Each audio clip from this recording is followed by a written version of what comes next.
The totality of the circumstances warrants that the defendant, Wade Stephen Wilson, be sentenced to death for each count of first-degree murder. Did you kill Kristine, Melton, and Diane Ruiz? No, absolutely not. Kristine Melton and Diane Ruiz met a stranger, and hours later they were pronounced dead. Wade Wilson, now sentenced to death, confessed to crimes so twisted that even the toughest of people can't stomach. Stay with us as we're going to uncover the chilling case and final verdict of social media's infamous Deadpool killer. In the early hours of Friday morning, less than 36 hours after a Fort Myers man was sentenced to death for the 2019 murders of 2 women in Cape Coral, he was transferred from Lee County custody to begin his journey to death row. Lee County jail records show that Wade Wilson, 30, was released from the facility shortly after 1:30 a.m. on Friday, en route to Florida State Prison in Rayford, where he will await execution, a process that could take years. Wilson had been held at Lee County Jail since his arrest on October 8, 2019. On Tuesday, August 27, 2024, Judge Nick Thompson sentenced Wilson to death for the murders of Kristine Melton and Diane Ruiz. Early on Friday, August 30, 2024, Wilson began his transfer to the death row at Florida State Prison. Wilson was convicted for the brutal 2019 murders of Kristine Melton, 35, and Diane Ruiz, 43. Prosecutors presented evidence that Wilson murdered Melton hours after meeting her at Buddha Live, a live music venue in Fort Myers. After killing her, he later encountered Ruiz on a Cape Coral street, where he also killed her. During the trial, prosecutors described how Wilson selected, secluded, tortured, and strangled both women, characterizing the murders as heinous, atrocious, and cruel, terms that Judge Thompson echoed in his decision to impose the death sentence. Assistant State Attorneys Sarah Miller and Andreas Gardner prosecuted the case. 2 days after receiving his death sentence, Wilson was found guilty and sentenced for an additional charge: attempting trafficking in amphetamine or methamphetamine between 28 and 200 grams, a second-degree felony, and conspiracy to traffic in amphetamine or methamphetamine, a first-degree felony. He pleaded no contest and was sentenced to 12 years in prison, alongside over $50,000 in fines payable to the Florida Department of Law Enforcement.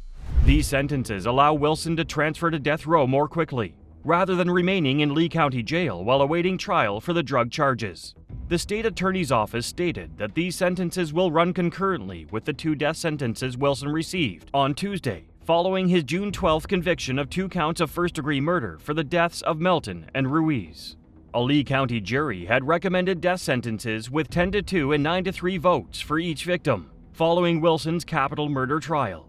Previously, a unanimous vote was required for a death sentence, but on April 1, 2023, legislative change reduced the requirement to just an 8-4 vote, making Wilson eligible for the death penalty. In a separate incident, Wilson was involved in a narcotics trafficking operation while in jail. According to an arrest report from the Lee County Sheriff's Office on April 20th around 6 a.m., a canine detected narcotics near an area with landscaping rocks outside the main Lee County Jail. Authorities recovered a gray grocery bag containing 2 Ziploc bags with loose cigarettes, suspected narcotics, lighters, and pills. Both bags tested positive for methamphetamine. An investigation revealed Wilson's involvement in the drug drop. The state attorney's office also revealed that Wilson survived a drug overdose while in custody at Lee County Jail, prompting an investigation by the Lee County Sheriff's Office. The investigation, which included a review of jail mail correspondence, uncovered Wilson's involvement in a conspiracy to traffic illegal drugs. With his death sentence handed down, the question remains: what shaped Wade Wilson into a killer? Let's rewind to his early life, where it all began. Wade Wilson, echoing Marvel's Deadpool, gained infamy for real-life atrocities in Cape Coral, Florida. Unlike the comic hero, his brutal crimes and lack of remorse earned him the nickname Deadpool Killer. This is the story of a double murderer whose heinous acts and cold demeanor sparked widespread outrage. Wade Wilson was born on May 20, 1994, to teenage parents. His birth was met with mixed emotions as his mother struggled immensely with mental health and substance abuse issues. As a result, the Wilson family, who attended church with the teenage girl's family, felt compelled to take action. They decided to adopt Wade Wilson and provide him the love and support he desperately needed. According to his adopted family, Wade Wilson was a normal and well-adjusted young boy. As he grew up, his personality began to change. He started to become paranoid, avoiding social situations and often dabbling in drugs. Several instances were reported where Wade became convinced that someone was watching him through his blinds.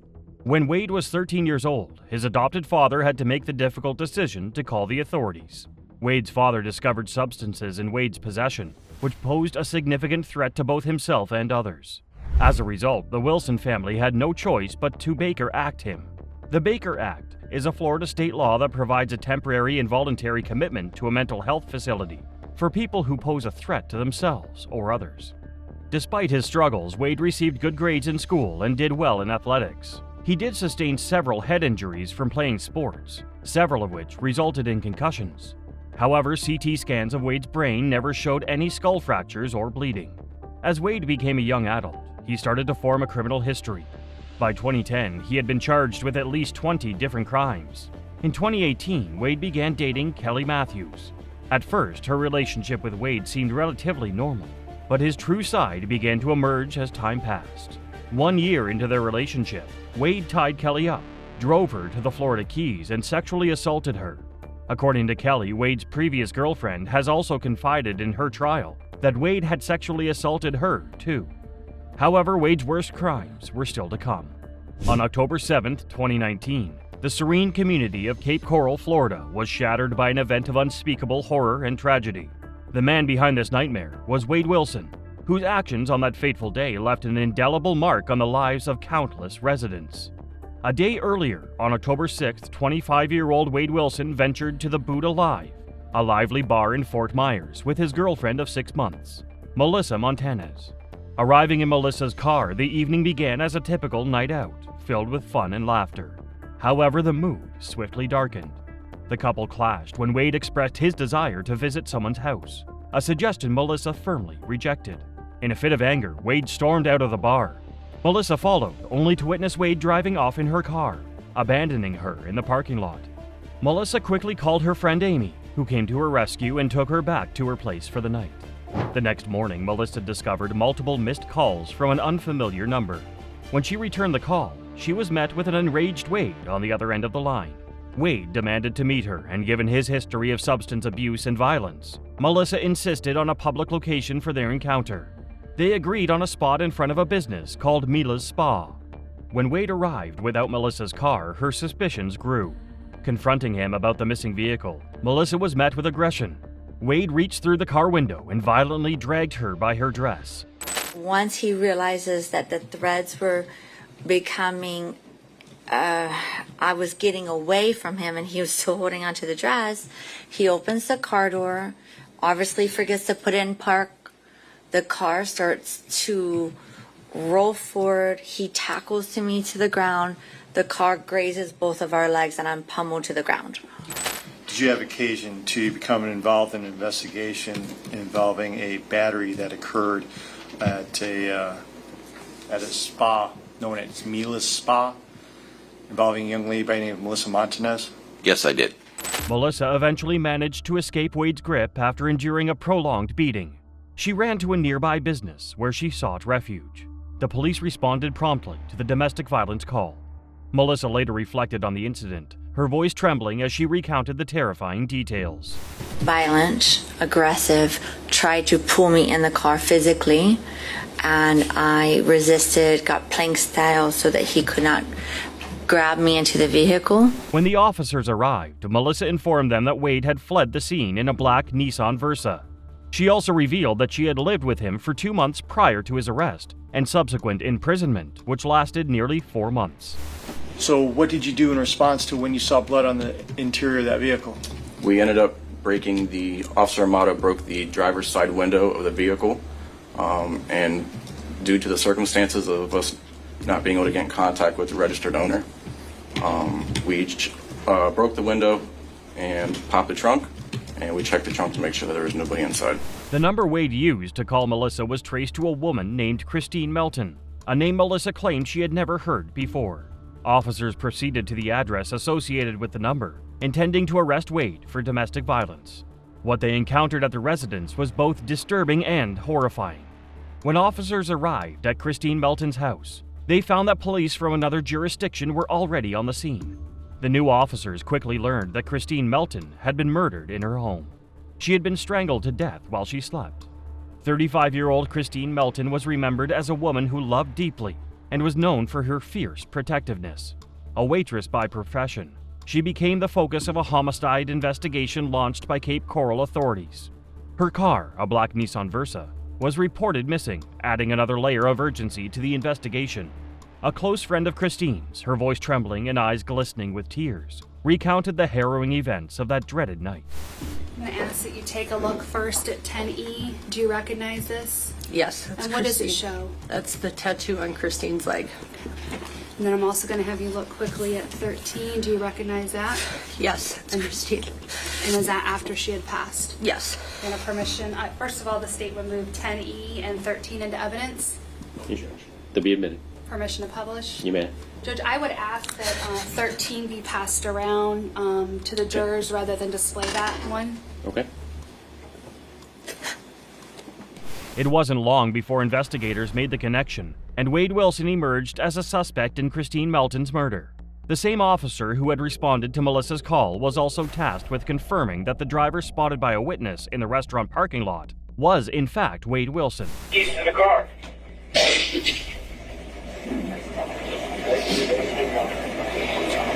Wait.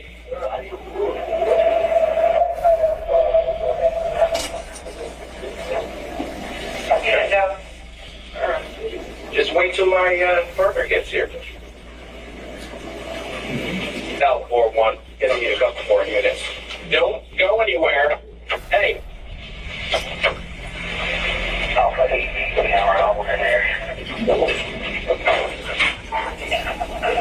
Despite the officer's efforts to delay him while calling for backup, Wade managed to escape. He drove over 6 miles to Hancock, where he sought help from a man named Josh, asking for money for a bus ticket to leave town. He was there trying to get a plane ticket or a bus ticket or whatever he could from me to leave town. Wade also confessed to Josh that he had killed people, prompting a deeply unsettled Josh to contact the police. His demeanor was frantic, in a rush to leave as quickly as he could, because he had just done something horrific and killed people. What did you mean? Crazy as far as, no, you don't understand, Josh, I killed people last night. Despite the police's efforts, Wade managed to escape once more. Just a few hours later, Cape Coral police received another alarming report. 43-year-old Diane Ruiz, a mother of 2, was missing. Diane, known for her unwavering reliability, had never missed a shift in 5 years at the bar where she worked. Her absence for the morning shift was so out of character that the police were notified around 4 p.m. on the same day. Diane's purse was eventually discovered along a roadside, but she was nowhere to be found. The only clues linking her to her disappearance were her purse and sightings of a black Nissan Versa traveling along the road between 10 and 11 a.m. Later that night, a breakthrough emerged in the investigation, connecting the dots between the 3 cases that were increasingly showing disturbing similarities. Following the alert issued for Wade after the assault on Melissa, a detective reached out to Wade's biological father, Stephen Testaseca. The detective instructed Stephen to inform him if Wade made any contact. Later that night, Wade did indeed call his father. Now, did he end up calling you later that evening? Yes, ma'am. And what did he tell you in that call that evening? The final call? Nope, the call before the final call. He just told me, he did something. There was 2 people gone that would not be back. He said, I'm a killer. He just said he met a girl at a bar. They went back to her house, hung out for a little bit, and then she fell asleep. What did he say happened after she fell asleep? He said he got on top of her and choked her. What name did he call her? Did he refer to her in a derogatory term? He said, I choked that bitch. Okay. Stephen recounted that Wade confessed to strangling Kristine Melton and wrapping her body. Unable to fit her body in the trunk of her car, Wade had abandoned her remains. He then drove to the road where he lured Diane Ruiz into his car under the pretense of asking for directions. He said he saw her walking down the street and stopped and asked her for directions. And she got in the car with him. He said he reached over and choked her. He said he was looking for a place to put her body. He said that he pulled her out of the car and realized that she was still breathing. He said he got back in the car and ran her over until she looked like spaghetti. He was excited. I felt like he was wanting me to feel the way he felt about it. With visible discomfort, Stephen recounted how Wade had murdered Diane Ruiz. Wade had asked her for directions to a nearby school and persuaded her to guide him by getting into the car. After Diane entered the car, Wade attempted to strangle her, leading to a violent struggle. Tragically, Wade succeeded in strangling and beating her. As Diane tried to flee, Wade ran her over.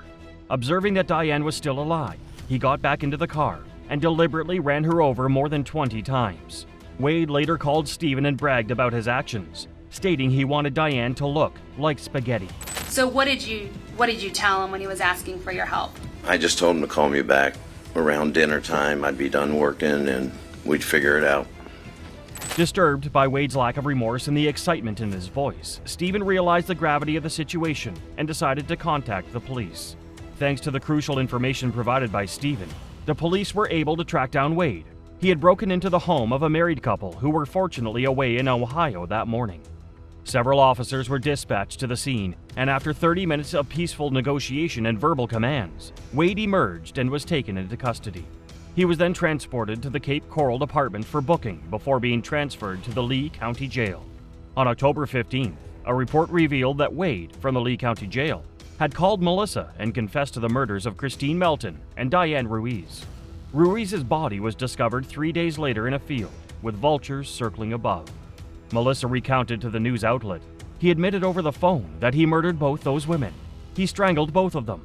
He said he just felt like it. He said he was on substances and it messed him up.